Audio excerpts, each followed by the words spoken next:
of all cattle grade out. Okay. Now, there's 2 inspections that take place on every animal. One is mandatory, and the inspector will check this for marbling, and that determines whether it's select, choice, or prime. And the more marbling, the better the grade it gets. So now, for instance, anybody know? Select, yeah. Select. If you hear things like Butcher's Pride, Rancher's Reserve. Yeah, let me get done here. It still reads, this is, all our beef is Black Angus. Okay, and that's a beef breed. Now most of the market beef that you get,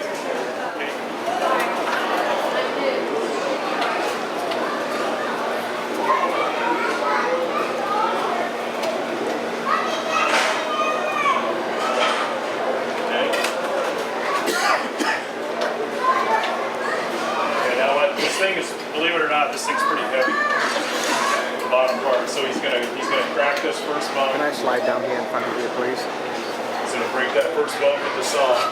Thank you so much. It's cut between the 5th and 6th rib. Hold on, John. Hang on. So you can see John counting right here. Here's the first rib, 2nd, 3rd, 4th, 5th. Okay? And then if you count down, you get 1, 2, 3, 4, 5, 6, 7.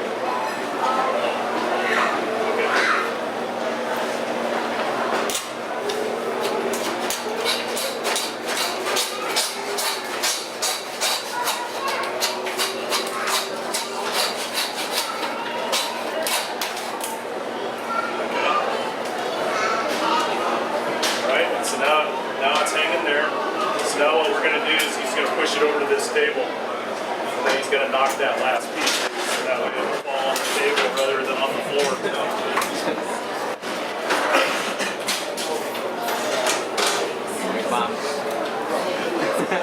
What's the side weigh about, just as a rule of thumb? Full side weight, what Jim, 3? It was like 380. Yeah, 380 for both of them.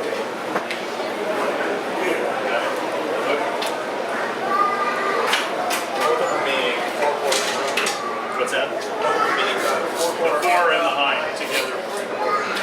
The entire side.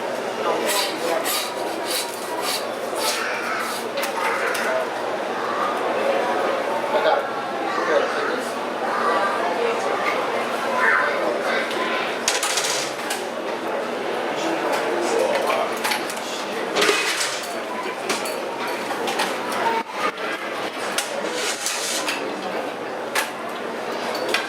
Now what he's got up here is the chuck. Okay, so he's going to make a cut. He's going to knock the breast off and the shank. Okay, go ahead.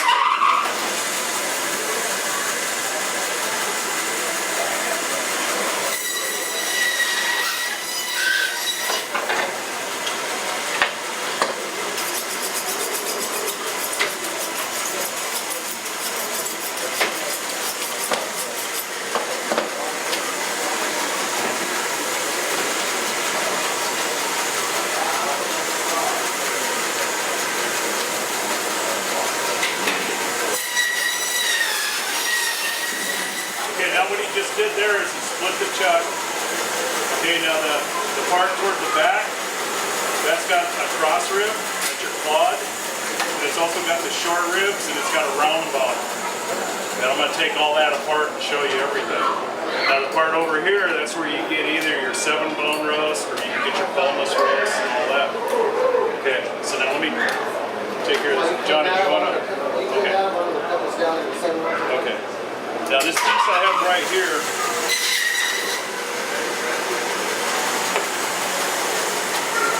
like I said, this is the breast. This is the breast of the animal, okay?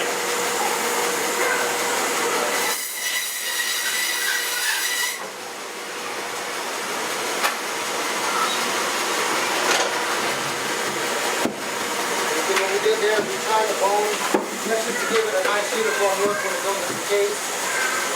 All these the bones got the weights on it, so get rid of that. Usually from here, first 3 ribs, you're going to get chucks inside of them. You find when you're 6 morning, get your 7 bones on the back end.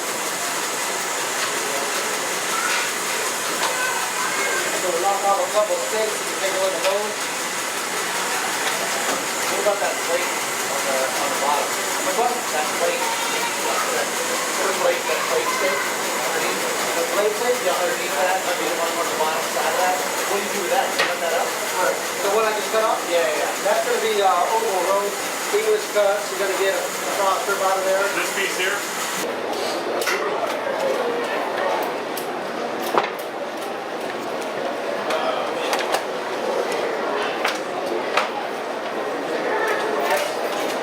What's that?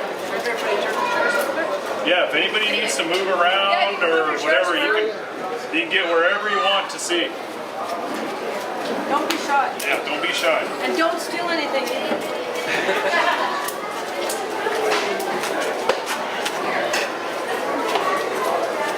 As long as you're not standing on my foot, we're good. Okay, now what I'm doing is I'm peeling all this off. This is all basically trim. Okay, we've got a piece here that I can't remember what this is called. There's a name for it. This muscle here is basically like a pectoral muscle, but it's not called that. It's just a nice lean piece of meat. Got it. Fine as your pick, but it's off the brisket. I'll use that a lot for grind, burger grind, and sausage. Yeah, it's making and great stuff for like that. ground meat, stew meat. You don't have there's all the connective tissues on the outside of it, so it's really easy to clean off, and you can get a nice. If you're trying to get a good, solid, large grind for a burger or for sausage, it's perfect for that. Is that normally part of the brisket, or is that something you It's part of the chuck. part of the chuck? Yeah. Usually, if you buy quads, a lot of times it'll have that piece connected to it. There's your 7-bone roast there. Great piece. We sell boneless chucks in here. One thing about a 7-bone between and a boneless, same cut, just one's boneless, one has a bone in it. This bone, for some reason, gives this piece of meat unbelievable flavor. That's what you got.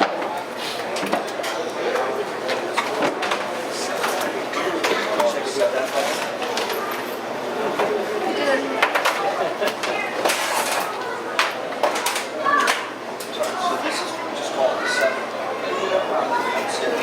These here are the blade steaks, chuck steaks. Another name for them. You want all this off, right?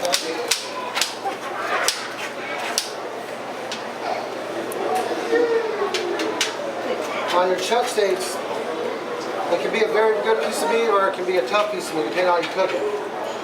The first couple cuts is where we split the rib from the chuck. Here we got a Give you the solid hunk of meat. Okay? So here's Suzanne. Right. First of all, Excuse me. watch that knife. First of all, my name is Suzanne Tract. I'm a restaurant jar. And it's great to be here this evening. This is Aaron. We work together at the restaurant. Aaron's actually a great experience butcher as well as a hunter, but we won't. But anyways, it's great to be here, and Jim and I decided to collaborate on this class today so we can talk about, the different kinds of beef and actually what we do with them. Of course, anybody who's been a jar before knows that our most popular dish is the pot roast, and what we do use for the pot roast is this short loin and the part of the short rib. And the reason we do use it, you can use a brisket, you can use a lot of different cuts for a pot roast, essentially. But this piece, after of course you cook it for 3 hours, is not only extremely flavorful, but it also has a nice fat content to it as well, where it's very delicate and rich. It's rich. It's richer than using a brisket or anything else. So you really get that richness of the beef as well, and you get the richness after you cook it in the broth. After you're braising, the reason we braise meat is because the meat can be a little bit tough, the tougher cuts, and it has what the collagen, is that what it's called? It has the collagen. So what we're doing is we're breaking down the collagen with some really yummy stock and wine and different types of, maybe some garlic or tomatoes, whatever we decide to throw in there. And then the collagen is breaking down and it's making this beautiful gelatinous broth that you can, enjoy with your braised beef afterwards. So this is the boneless short ribs? Yes. Now it's great to use it. I do cooking classes at the restaurant as well, but I also tell my patrons that come in, I said, listen, if you can't find it boneless, cook it on the bone as well. It's beautiful on the bone. It's even going to come out richer on the bone as well. And you can always buy a short rib and do it that way. What else are we talking about? Okay, well, we got the short rib, then we talked about briskets. We talked about that. Right, and we talked also about the marbling and whether they're corn fed and when it comes down to it, I'm not saying anything bad about any type of meat, but when it comes down to it, since we're both in business, what does the consumer want? Number one, they're looking for flavor, right? Flavor and taste. Looking for the flavor and taste, and when you have that marbling and you have everything right there, it makes all the difference in the world. Since we're on short ribs, what's the difference between a Franken cut and the English cut? Well, the English cut is the bone going straight. Flanken cut is the three ribs. Three ribs being. And that's the flank. Have you seen them in? Down right there. Who was sitting there? I don't know, but I think it's under the piece. Oh my God. That's good luck when that happens. That's good. And we all need it. And the cut that he was talking about, the flanking cut, that's like your Chinese short ribs, and where they have the strips that they use for appetizers, but they're really thin, and then like your Korean would be the other way, the English cut, but then folded off the bone with a knife, and so you have the rib at one end and then the long piece of meat. We sell the flanken cut. Flanken means it's cut acrossways, not long ways. Usually English cut, the individual ribs. You might find them, we'll usually cut them about that length and down each rib. The flanken rib for us has been really, really successful. Makes a great stew, the braising, it's a phenomenal rib. We do carry the boneless, but the flanken's my favorite. I like that bone flavor. So the bone gives you flavor. I think it does. Anything cooked on the bone is going to be the most flavorful. Absolutely. And with color, another thing is, when we're talking about meat from my perspective, here we just have a raw piece of meat, but even when you're braising, there's a difference. There's a difference between braising and poaching. Does anybody know the difference? Don't answer. Well, you should know, otherwise forget it. Get the sauce. So if you're braising, you sear the outside. Yes, if you're braising, you're searing the meat before you can put it in the braise, and you're getting a color.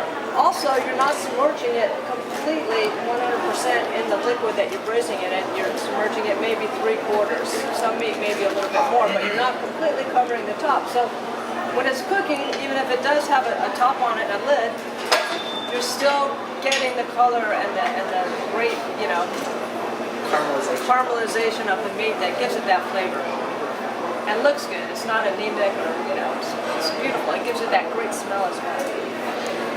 Does the caramelization actually impart anything into the meat itself?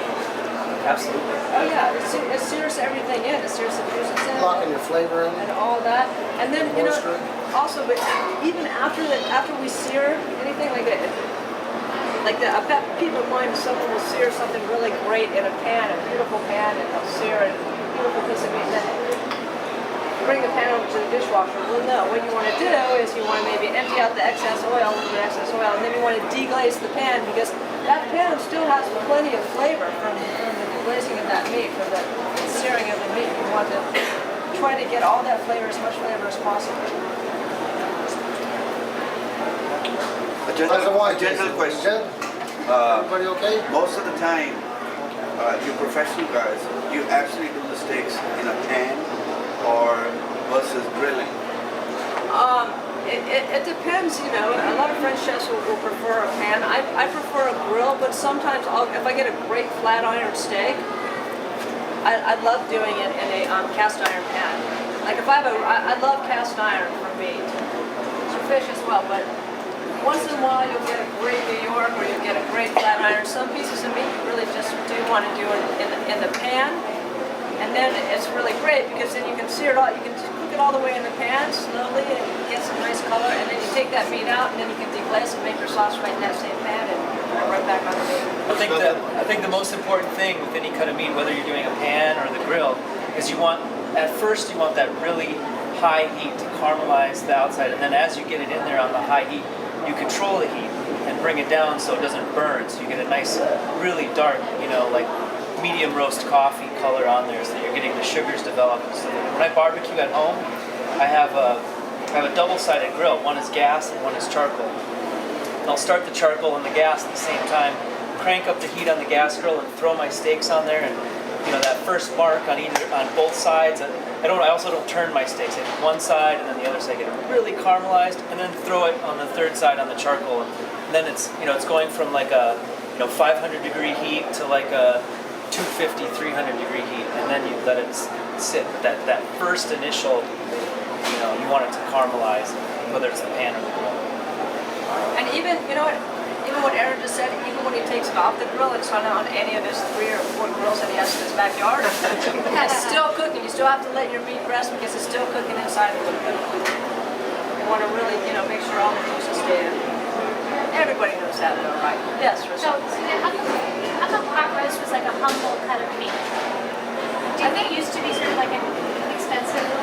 It's an inexpensive roast. Right. And Not what she's done. Pardon me? Not what she's done. No, when I'm done with it. All right. But I never, when I opened Joy, I never expected that pot roast would be, the number one item, never in a million years. But as things happened and we came back to, from toy food or whatever food we were eating in the 80s to more comforting food, pot roast was it. And then also, now even more so with the economy, people are looking to these more inexpensive cuts of meat, as you see, and be more creative and cooking in the home, and cooking in the crock pots, and putting things in the oven, and getting back to the basics.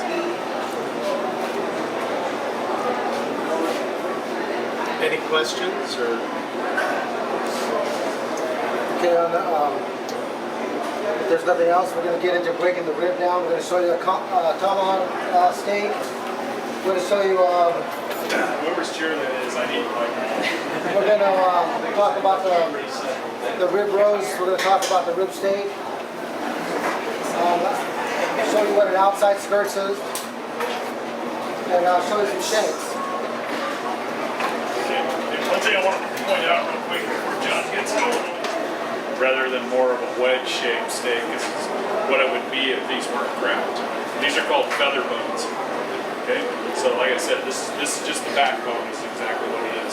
Oh, you mean so they crack it, the muscle pulls back. They crack it right here so that the muscles start pulling back. Yeah. Otherwise, it would be like a doorstop shape. And so it's just for the eye appeal for the consumer. And how long do they hang it how long does it take for the muscle to pull it back so that the feather bones create? These have a 14-day hang at least. So that's about what it takes on them. This is already considered aged. Yeah. Yeah, out of Harris, we do a 21-day wet age. That means it's hanging, it's draped in a wet cloth. What temperature? It's like at 39 degrees. Okay. From the time it's 14 days hanging as a piece, and then it's broke down into finals, and it's in there another 7 days before we get the ship. This here is 14 days hanging. We got it in earlier this week, so now we got our 18, 19 days on it. Okay? Yep. What I'm going to pull off here, I'm going to pull off the outside skirt. Is a whole 6 days old. It's a whole quarter of Primal is when you're cutting down. You got your rib, you got your cross rib, you got your plate, you got your shank, your short loin, your top sirloin, all those are primals. That's because it's already broke down into get ready for steak cutting. This is still considered like this, carcass.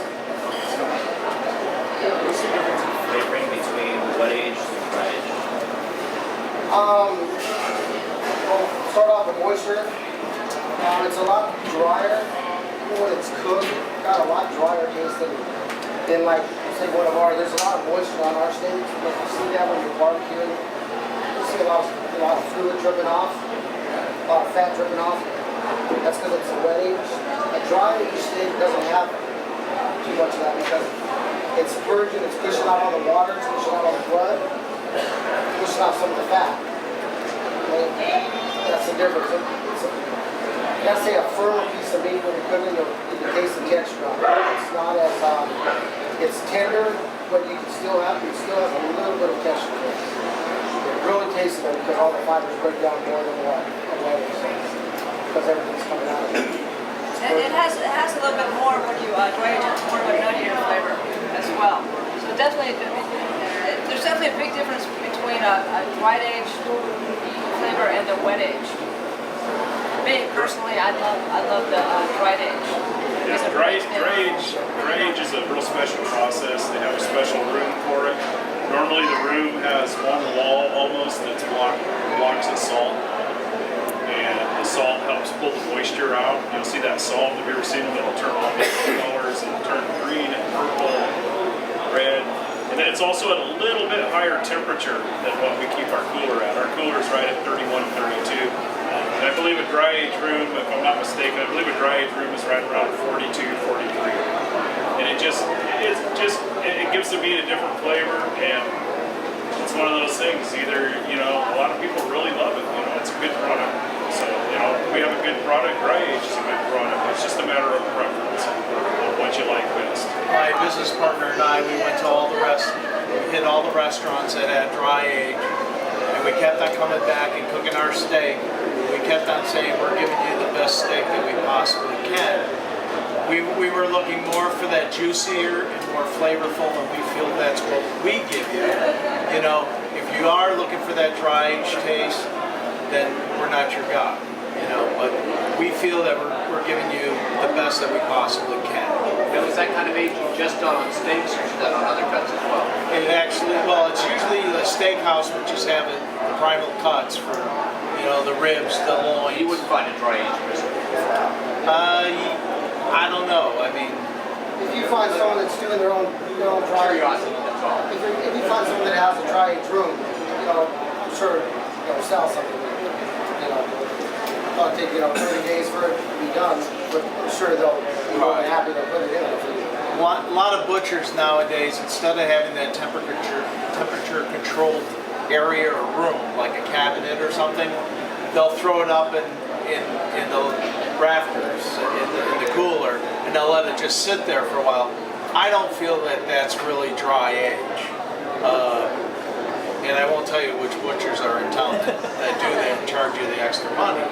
But, my partner and I, we feel that, our steaks are juicier and more flavorful. They took a chef from New York. If you go to our website, we went up against all the retailers that had dry aged beef. We were number one. And it states that my steak is juicier and flavorful. That's all I can say. We all have our little gimmick to push, but we really feel we're giving you an honest shake of what we sell. There's different cuts too when restaurants or whoever's selling you the beef, and it might be a dried age this, dried age that. For instance, I would never say let's dry age a tenderloin, for instance, because when you are dry aging, you're getting the shrinkage as well, and that's why the price becomes more inflated. But there's different cuts that I think they're more appropriate for than. Right. Like what? Like what? That's a. Like if you got the guy next door down the street, and you got a burger from us, and then too, you'll taste a richer flavor than we got, because we use a lot of our steak ends. We use all our steak ends. We use the meat out of the rib. We grind it. We're not afraid to grind all that stuff. It gives it better texture. Where they're all using just straight lifter cap, straight shoulder. It's not a mix. We're actually mixing here. You got a lot of top sirloin, you got a lot of that top sirloin meat left over. You don't, why not make a great ground beef out of it? Get a little mixture going. What's the Nancy Silverton? Nancy Silverton blend is a blend that was designed by Nancy Silverton, after some trial and error. And it's basically 50 pounds of chuck, and then we add 5 pounds of sirloin fat to it. So, And that's just, and the reason why we keep it in our case, it's wrapped up in a tray, that's just to throw it off. Because that is the most consistent grind we have. Chuck, fat, day in, day out, all the time, the same recipe all the time. Or my ground sirloin, I got lifter cabinet, or if I'm running long on the shoulder, I put a little chuck in. The lean can be a lot of New York ends, a lot of ribeye ends. It's all top quality meat, but it's not always consistent because it can be a lot of top sirloin, it can be a lot of ribeye, depending on what we're cutting at. So, but the Nancy's is real consistent as far as the that. Nancy's, we have a special formula that we follow day in and day out. One thing to talk about with hamburger, and I'm going to compare us to by buying your ground meat at a small butcher like us, whether it's us or anyone else, or at a supermarket chain. The chains, they buy everything. First off, they buy it, usually if it's in a package, it's usually 4 or 5 days old by the time you buy it. It's not ground a couple hours before like our stuff is. The other thing is it comes out of the big packing houses, all their ground beef, so you literally have the trim from possibly thousands of animals mixed together. Okay? Now here we're a smaller operation. You buy our ground meat, it might be the trim off of 2 or 3 different pieces of meat rather than thousands. Okay? And that's why you'll hear a recall for E. coli, and they'll recall 3 million pounds of ground beef. Well, it's because one animal had E. coli, but it got mixed into that whole run. So they have to recall it all.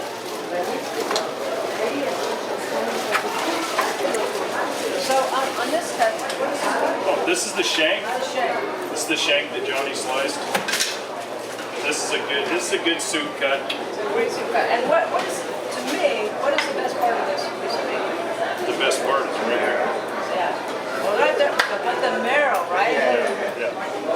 Now, I don't like that. you know what's the marrow? What's the marrow? What's the marrow for you, huh? Now, do you sell marrow bones? Yes, we do. Yeah. Now, are they for our consumption, or do people buy them for their dogs? Both. Okay, Both. good. Yeah, we actually have a few restaurants that come in, they buy the marrow and they roast them. They cook them up and they serve them. Yeah, I had it the other day. They split the bone down the middle, like the bone was like a dish of the marrow. Very tasty, a that's little new cracked way of pepper, doing a little garlic It on was it. pretty bland. Was it? Was it bland? It didn't seem to have a lot of flavor. I mean, I gotta add a little garlic to it. Do you see any merit in a steak as a steak? What's that? It's like that cut as a steak. It's too tough. It has to be braised, it has to be slow cooked. By slow cooking it, it comes out real together. Some things need time in order to be real tender. Other things, if you cook them too long, they'll toughen up. Your ribeye, if you cook that too long, it'll be leather. Like filet mignon will be leather. There's just Yeah, if you were to grill this, you wouldn't be able to chew it. I'm going to tell you a little story a long time ago. I was at one of the chain markets, and some guy came in, and he was with his friend, and he was trying to impress his friend that he knew something about meat. So he was, look at this. This stuff looks terrible. Look at this guy doesn't know what he's doing. I'm within earshot, and he's saying that. So finally he comes over and he sees some shanks. He says, wow, these look pretty good. He says to me, hey, these are good barbecue, right? And I said, oh, you betcha.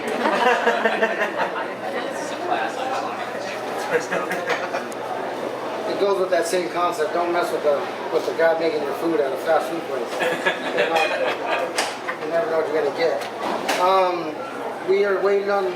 Yeah, we're going to put out some food. We're getting a little bit more also. Back to these bones. These are from the prime rib bones. And what we do is we get the whole prime ribs with the bones, and then we butcher them at the restaurant. And then we save the bones for a couple of days because we sell so many so many ribeyes.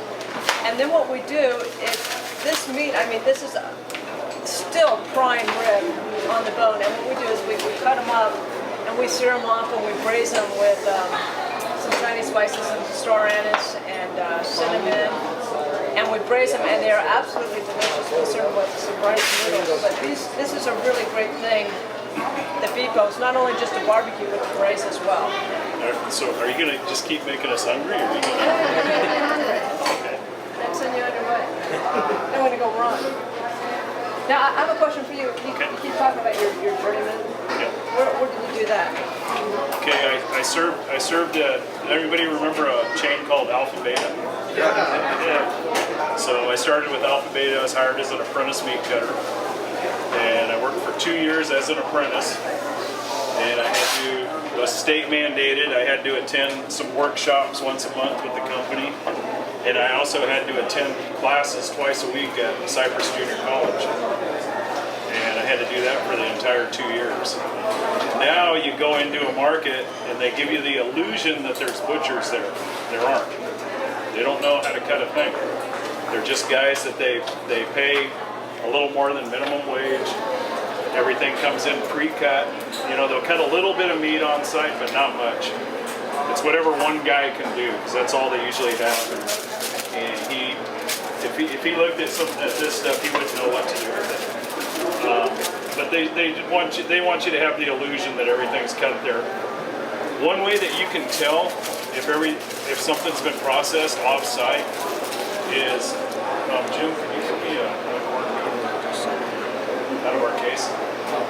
Yeah. One way that you can tell is if something's processed out of the store, if you look at the label, somewhere you're going to find that little button on it that has the plant that it was manufactured at. Jim's going to get one and I'll show you exactly what that is. And by law, anything that ships, if anything goes over the road, it has to have that button saying the plant where it was produced. And I'm going to show you right here. And if you look, next time you go into one of the chain markets, you look at the labels and you're going to see that mark on it. It's called a bug. Good to know. It's an EST number is what it is. And it looks just like this. Now these were produced for us by Harris Ranch. Okay, but you go in there, you get a package of hamburger, and it's going to have that EST number on it. And that's because they do it at their plant. Okay? Most of the major chains now are going to be doing off-site cutting right at the facility and then shipping to the stores. Trader Joe's, for instance, they do their thing also here in Vernon. And you're going to find more and more of that because it's more cost effective. Butcher is definitely a dying art. It's just like pastry chefs and bakers. You're not seeing too many bakeries opening up. Hopefully it's coming back. There's kind of a surge of the artisan aspect of things, and I hope it still takes on because it's really hard to find even guys to walk up and say I'm a meat cutter. It's tough out there. We go through certain people, you know, they'll come in, they'll tell us I got 15 years experience, you give them to me for a day, I'll tell you if you're a meat cutter or not. I started real young. I started when I was 15 years old. Now this is where I'm at. I'm #1 butcher in Los Angeles now. I took it as my art. I could see who has potential in being a butcher, who actually likes to do it. You gotta like to do it. You gotta want to show your art in order to put out a nice looking product. Our case, I don't like to brag, but our case is the best case we've got in LA. I've been to a lot of different places, and nothing shines like our case. And that's because you got me, you got Bob, you got Dan. Between us three, we got 100 years of experience. That's what we like to do. We like to show a nice display. We have feeling for the operation. Now don't get that confused. We're old-fashioned butchers, not old butchers, okay? Also, in case everybody didn't know this, butchers are the new firemen. Oh, you're the only one who got it. We're gonna do a calendar. We're not sure who's gonna be the centerfold yet, but We're going to flip for it. we'll It's have probably going to be those Dan. for sale. It'll be good. Ready? Yeah, we're gonna bring some food out. We got some more coming as well. Randy, let's do some, let me sanitize it. So right now, here's the flank. That's where your flank is. A lot of people come to our counter and ask for flank. We don't carry it. We figure it's just a lean piece of meat. And here's a top sirloin right out of that top. That's the retail cut that you would buy. I'll take it. Okay.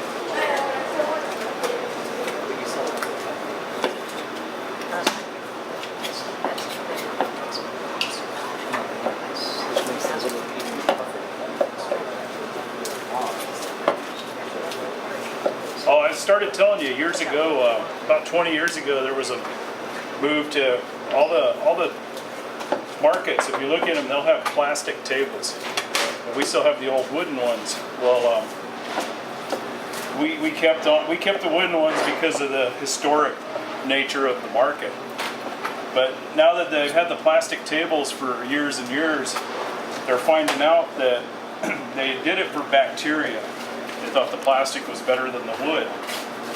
But now what it's starting to look like is that the wood is actually better because it's got natural, it's got natural things in the wood that actually fight the bacteria and resist bacteria. So they do allow wood blocks, but nobody makes them anymore because they were outlawed. And the other funny thing about it too is when you cut them off, they get little grooves and cracks in them, the plastic ones, and you can't clean it. You sit there and scrub it and scrub it and scrub it, and it just and like he was saying, the wood has natural enzymes in it, so that it.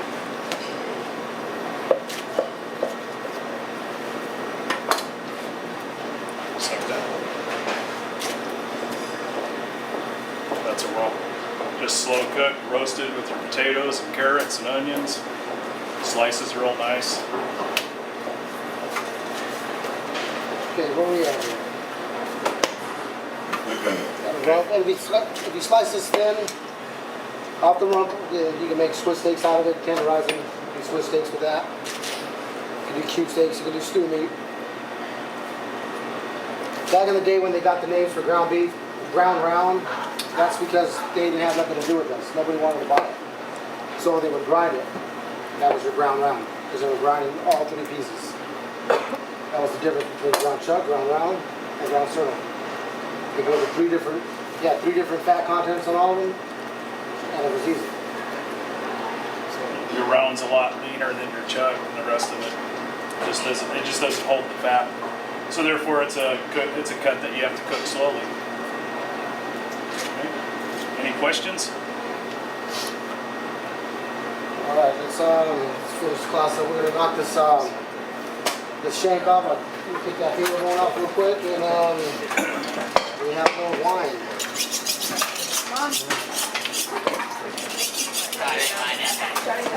These are knives. Okay. Now this isn't a sharpener. This doesn't sharpen them. When we want to sharpen the knives, we have to use a stone. But what this does is, if you were to look at this edge, the knife edge, let me show you. If you were to look at the knife edge under a microscope, what it does is it starts bending. The edge will actually start bending like this. There's a lot of little pieces of metal in there. And they'll start going in all different directions. And that's why your knife feels like it's dull. So when you use the steel, you're actually just straightening it out. And you're putting these all back in line so that it's more like that. Okay? So now a lot of people have a hard time with sealing their knives. Okay? Like, we don't let Jim do it. Okay? So, but there's a couple different ways you can do this. Okay? One of them is you can turn the steel this way. This is the way that you can maintain your knives at home. Okay? You can go like that. That way you're not bringing the knife toward your hand like I was. Okay? Another way you can even do is you just put the knife on the edge of the table. Just rub that back and forth. And that's going to accomplish the same exact thing. And a lot of your knives at home, you might think that they're dull, but they're not. All you need to do is just maintain the edge with your steel. Most knife sets have a steel in them. It's just nobody knows how to use them. Okay? And that is carcass broken.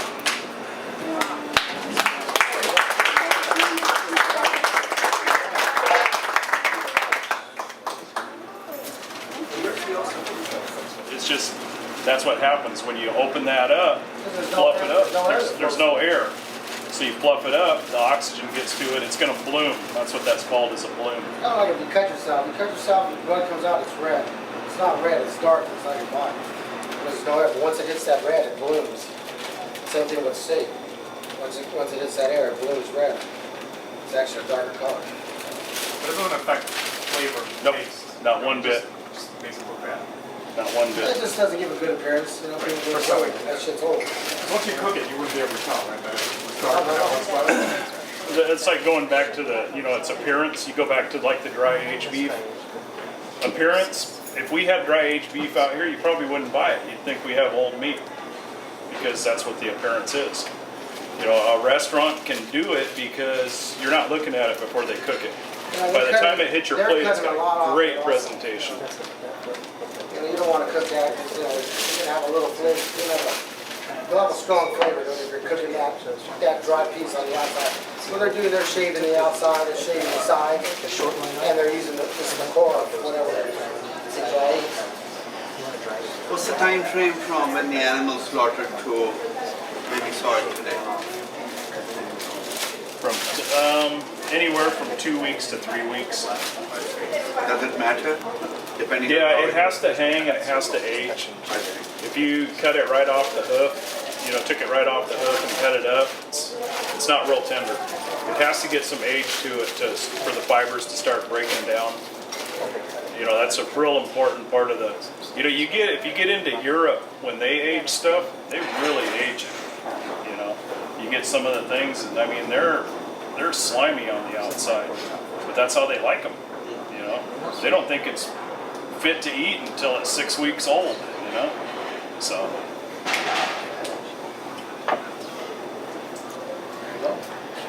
Any questions or? Yeah, actually that just leads me to the next one. So what's the difference between the European way, the Argentine way, the American way of... It's just a matter of preference. Yeah. Yeah, it's a matter of preference, a matter of, regional, what you're accustomed to. So there's regional differences on how people like their meat. Is it the cuts or... The cuts, like he was And you talking. get refrigeration involved too. Yeah. European, South American, a lot of old school, not a lot of refrigeration. Out here, because of all the bacteria and all the stooling and whatnot, you got refrigeration. You got the USDA doing bio tests on them, making sure nothing's rotting on them. So there's a little bit of difference. Yeah. Like you got this rump cap off at the top round. We don't do that here. But you get into other regions of the world, they do a lot of muscle boning. That's what it's called, muscle boning.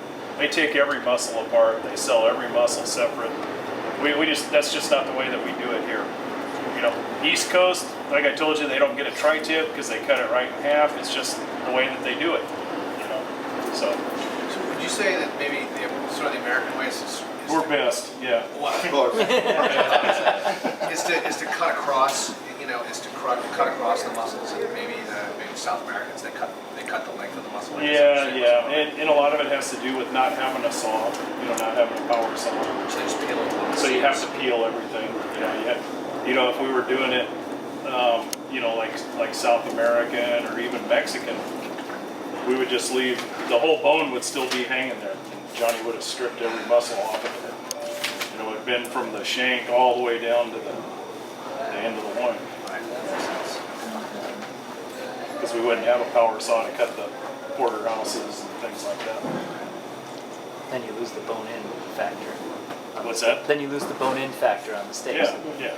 It's a beautiful thing. Okay, anything else? I don't know if this is a stupid question. Does the USDA regulate the classification of cuts, or is it just about the quality of? The classification of cut is law USDA and meat purveyors. I was telling a gentleman earlier about it. It's called a National Meat Preparedness book guide, and that's basically how they. Anything USDA, that's the way they run it, and that's why you have codes, 109s, 103s, things like that. You got steak ready cuts. That's the way they designed that in order to make a profit off of it, and that's why they do that. That's the general way of cutting meat. Yeah, and they designed that so that there's a control, so you don't have, because believe it or not, in business, there's some people that aren't completely honest. and so that's a way to control that. That way there's a trail that, if they go in and some place has top sirloin on sale, but they look at their paper trail and all they've bought is boneless shoulder clods for the last 6 months, they know they probably don't have top sirloins. And so that's what a lot of that's for. Like all the slaughterhouses have tracking sheets, like everything that we buy, they know the cattle that it came from. They have an amazing tracking system. We have one, they're called dart cutters, and every once in a while we'll cut into something and it'll just be, it'll be dark. The meat won't be red, it'll be real dark, and it's Almost purple looking. yeah, and it's sticky. It didn't bleed right or something. It's probably because the animal got excited or nervous or whatever. But we get that and we tell them, and like Jim said, they can go right back and they can figure out what animal it was. They know. They know everything that's that's basically, in it's our called a case. HACCP program. They can track it. You got them in restaurants, they got them in, in packing houses, and that's just a monitor from start to finish, and make sure that everything's controlled as far as temperature goes, and there's nothing that's gone wrong. So if you do find it line, it has a lot number, it knows where it came, and they just wipe out that whole line. Make sure that it doesn't get into anything else. So everything you have is from Harris Ranch? Yes. All the red meat. Yeah. The lamb comes from Colorado, Iowa, and pork. That would come for another class for that. Right. We'll talk about all the different red meat. The red meat's all California grown. Yeah. It's all right here. We don't get any of the stuff from the Midwest. So, okay. Anybody else? Quiet group tonight. Yeah. They didn't have enough wine. Yeah, you guys needed more wine. Thanks a lot. Great, Okay, thank thank you. you. Thank you, Jeff. If you go to our website and Facebook page, you'll probably notice all the different classes, and we'll have more information. Suzanne and I, we're working on that right now. By next week, everything will be up. We'll have, if you wanted to sign up, just give us a call. Yeah, feel free to give us a call. I'm going to counter, stop by, got any concerns, any questions, anything on the recipe that you concern item, come talk to us. Tell us you were in the meat class, because we probably won't remember. Okay? So tell us, hey, I was in the meat class. You got a special Turn ticket. around. Lot of This is the second on this one, the sausage. We've done one, Three already, and next week we're doing another sausage, and the following week as well. Grind all day long, grind every day. Oh, there's another sausage recipe. Yeah, we have two. We filled it up really quick, so we'll look for February. Yeah, we also have a meatloaf mix. And then we'll do the If you're pork into something like class. that, it's got great flavor, the seasoning is excellent. A little bit of pork, a little bit of veal. And that should be a really great class. Not only are we going to break it down, Suzanne's going to do a full-on demonstration, and we have some different tricks to show you too. As I said before, we're kind of like a dying breed, and I think what our message is to kind of show you different techniques and a little more about the knowledge of beef. Where the grocery stores and the chains, even like a Bristol Farms, you're not going to find this kind of expertise. And, that's what we want to bring to the table. Have you experienced that, I believe it's that Tuscan beef Chianina? No? Did you read the statement? Is that the like white buffalo? No, it's a Tuscan breed of cattle that's supposed to be a really unique and specific flavor. I've heard of it. I didn't. Did you read it in the book called The Steak? No, I read it in a book called Okay. We read about it in this book called Steak, which is about a guy who travels all around looking for the best steaks. So we went to Italy to try that. Oh, really? Was it good? So you had it? And you know what? It was actually as he himself rated it, the author, it was good, not perfect, but very good. And that's how we kind of found it. It was a little bit tougher, but it's cooked in that, you know, grilled in It wasn't on the the menu Florentine that night, but they had style. it frozen. So I don't think that they had time to thaw it out like you normally thought this meat would fit. I think that's why we thought it was good. Yeah. So we gave it good on flavor, a little too chewy. Yeah, I've been doing a lot of reading about different things going on with the industry. And one of the things is the Texas Longhorn. The way the Texas Longhorn developed was they were just cattle that they turned loose on the plains after the buffalo were all killed off. And so it was a mix of different breeds, and the Texas Longhorn ended up being what emerged. And they've been kept away from the beef market, but now they're actually looking at it that there's some genetics there that would actually be favorable, and they're going to actually get those mixed in back into the beef market. So they're, right now they've just been running wild, mainly across Texas and the Great Plain. So, As a butcher, is there any cut of buffalo that's exciting to you in any way? any kind of buffalo? Yeah. The ribeye. Yeah, the ribeye. Yeah. They just did some type of regulation. Buffaloes went out of sight price-wise. About something about the aging before they slaughter, and the cost of buffalo is real expensive. Okay. Thanks. Thank you. All right. Thank you. Thank you. Well, I hope you enjoyed everything, and thank you for coming. Like I said, Facebook and our webpage and Suzanne's, I mentioned. If there's something you want to remember, just call us or come by and ask us. We'll be more than happy to help you out. I know this guy right here, he grilled me one night. Yeah, but I gotta say that veal is like some of the best that I've had. Okay, good. Yeah, he bought some veal from us. But Yeah, no, he they're- grilled me on every cut we had out there. So he's a very informed young guy. What is your interest? Well, I like the versus taste and also nutritional. Thank you, sir.